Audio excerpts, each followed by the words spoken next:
Bom dia, mais uma caminhada matinal e mais um papo psicomotor.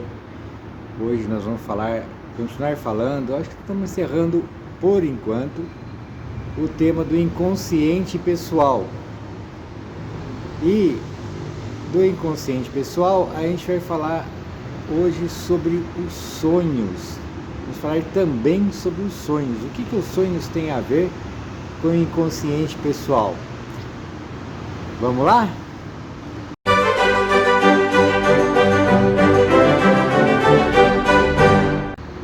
Então, antes da gente continuar a falar sobre o inconsciente pessoal, só lembrando que eu estou compartilhando com vocês o nosso papo psicomotor, então uma coisa bem informal, né?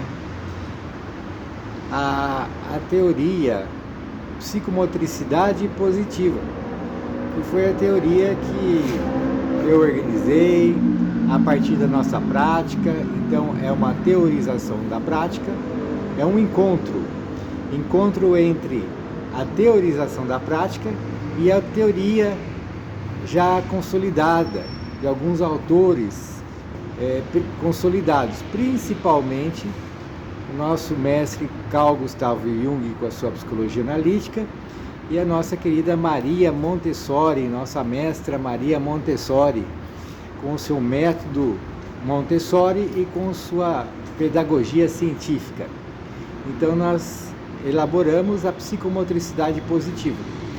Então o que eu vou falar aqui agora, estou falando e vou falar, a gente não deve se prender a questões, por exemplo, históricas, se foi bem assim que aconteceu ou não. Quando eu falo, por exemplo, o Freud fez isso, o Jung fez aquilo, foi assim que aconteceu, nós não devemos nos fixar nesses dados, e sim no que eu quero passar, no que eu quero dizer, que é, na verdade, a psicomotricidade positiva, essa teoria, esse construto teórico que orienta o nosso trabalho prático psicomotor, beleza? Então vamos lá. Nós estamos falando sobre inconsciente pessoal, baseado nesse livro aqui, ó, O Eu e o Inconsciente, do nosso mestre Carl Gustav Jung. Fantástico, maravilhoso, né? Tem tanta coisa aqui para a gente aprender. E tem tanta coisa e tudo a ver com o nosso trabalho psicomotor, nossa prática. Então, nós estamos falando sobre a consciência, estamos falando sobre inconsciente pessoal, né? Que são estruturas, se assim podemos dizer, do indivíduo como um todo. Que indivíduo que nós estamos falando? Estou falando de mim, de você, da outra pessoa, do outro, de nós, seres humanos. Então, o indivíduo de forma integral, ele teria um corpo, um ego, o inconsciente pessoal, o inconsciente coletivo e um centro. Por enquanto a gente vai ficar nesses elementos, a gente vai construindo, né, descrevendo, denominando, detalhando um pouco mais conforme a gente for caminhando. Então vamos lá, o inconsciente pessoal, nós vimos aqui que, segundo a teoria freudiana, ele seria composto por conteúdos reprimidos na infância, muitas vezes de fantasias sexuais da criança que são reprimidas e ficam lá no inconsciente pessoal. Então, o Freud veio com essa ideia muito interessante, que o inconsciente existia um inconsciente, nós temos uma dimensão onde ficam guardados arquivos nossos, pessoais, né? O Jung deu esse nome de pessoal, inconsciente pessoal, e que neles estariam guardados os arquivos reprimidos, as vivências reprimidas. Então vamos falar assim, na psicologia, o Freud foi aí o que pensou e que ficou mais estabelecido aí a questão do inconsciente, né? Que o Jung teve uma visão do inconsciente pessoal e inconsciente coletivo. Diferenciou o inconsciente em dois inconscientes, um inconsciente pessoal e um inconsciente coletivo. Então, o Freud diz que o inconsciente existe e que ele teria somente arquivos reprimidos na infância. Daí o Jung vem e fala assim, não é só isso, tem outras coisas também nesse arquivo, o inconsciente pessoal. O inconsciente pessoal seria o inconsciente da pessoa, desde que ela estava na barriga da mãe até ela morrer. Ela tem um inconsciente pessoal. Mas o que é esse inconsciente? É um outro lugar? Não.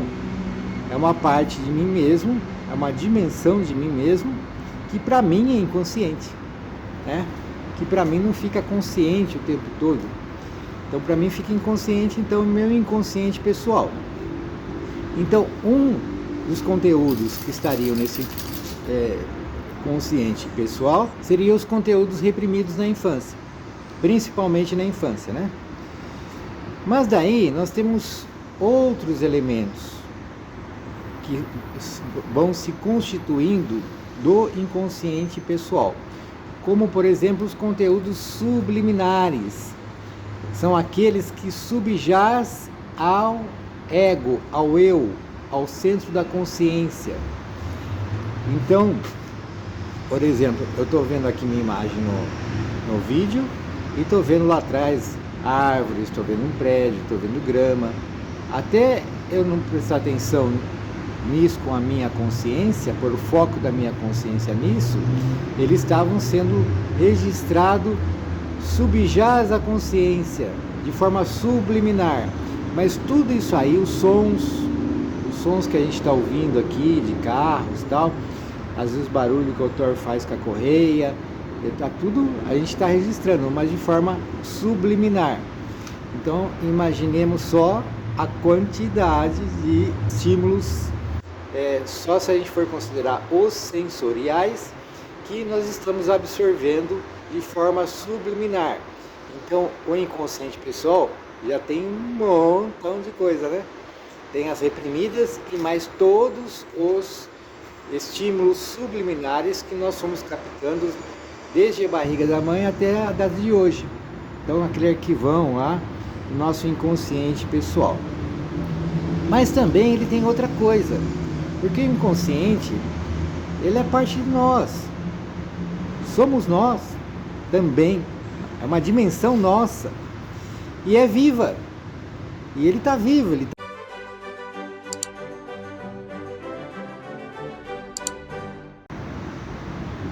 Então, ficam reelaborando dentre choques, como nós já vimos anteriormente, no vídeo anterior.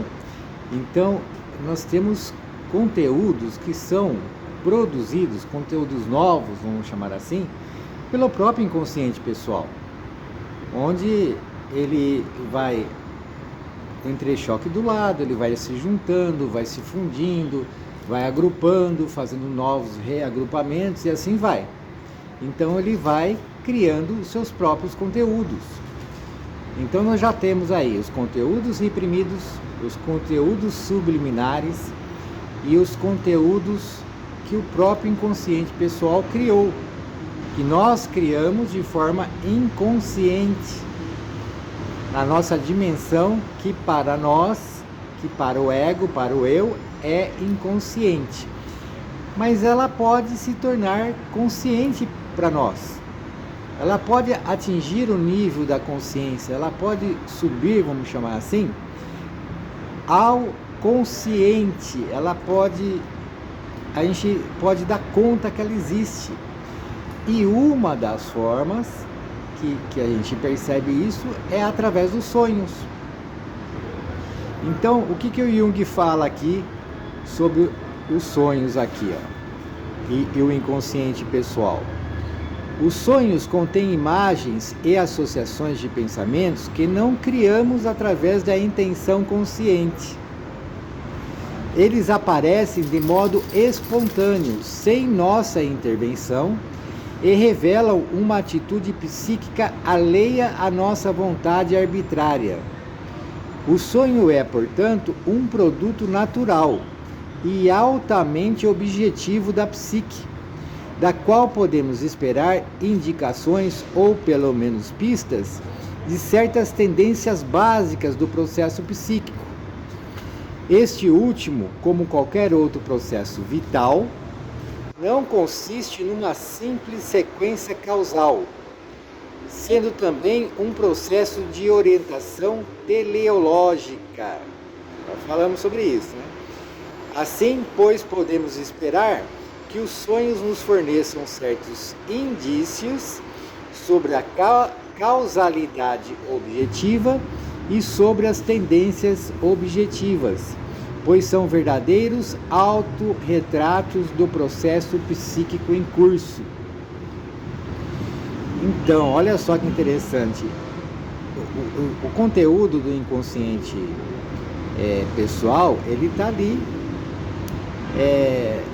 reelaborando, criando novos conteúdos, não só através dos entrechoques, das combinações, das associações, mas também criando os novos, porque quando dois se encontram, eles se transformam numa terceira coisa, numa coisa nova.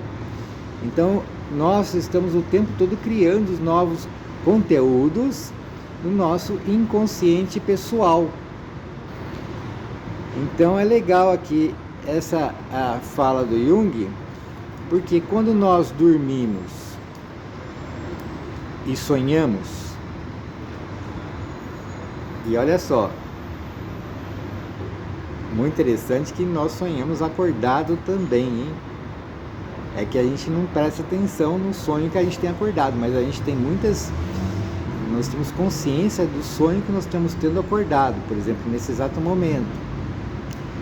Como eu estou desperto, a minha consciência está mais forte no mundo externo, no que eu estou falando agora, então a gente acaba não percebendo, ficando bem, e às vezes não percebe de jeito nenhum, mas nós sonhamos acordados também, olha só, hein? Faz pensar, né? Mas quando nós dormimos e sonhamos, o que acontece? É como se o ego, o foco da nossa consciência, ele fosse o olho. Esse aqui está para onde o olho está apontando, né? As pontas dos meus dedos aqui. Então agora, a minha consciência está apontando para o mundo externo. Quando eu durmo, fecho o olho e durmo, e tenho sonhos, é como se a minha consciência olhasse para o mundo interno. Daí eu vejo os sonhos, eu percebo os sonhos, que é um produto do inconsciente pessoal. Olha só que interessante. Então, não é de se estranhar que o centro da consciência, o tempo todo, ele esteja olhando para o mundo externo e para o mundo interno. Então, não é de se estranhar que a gente sonhe acordado, não é? Mas muito bem, então nós já temos aí conteúdos reprimidos, subliminares, os criados pelo inconsciente pessoal. E poderia dizer que nós temos mais coisas também. Nós temos conteúdos que vêm do inconsciente coletivo. A gente vai falar em mais detalhes mais pra frente aí, sobre o inconsciente coletivo. Mas o inconsciente coletivo é a dimensão de arquivos, de memórias, de conhecimentos, de toda a humanidade, desde o começo da humanidade até agora. E eles estão também oferecendo elementos para o inconsciente pessoal.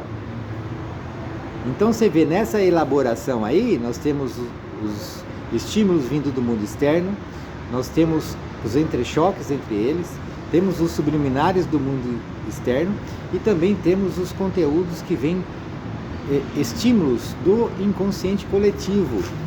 Tudo isso no inconsciente pessoal, olha quanta coisa. E a gente vai tomando conta de uma pequena parcela de tudo isso. Mas olha, imagina a movimentação que há no indivíduo como um todo. Coisa fantástica.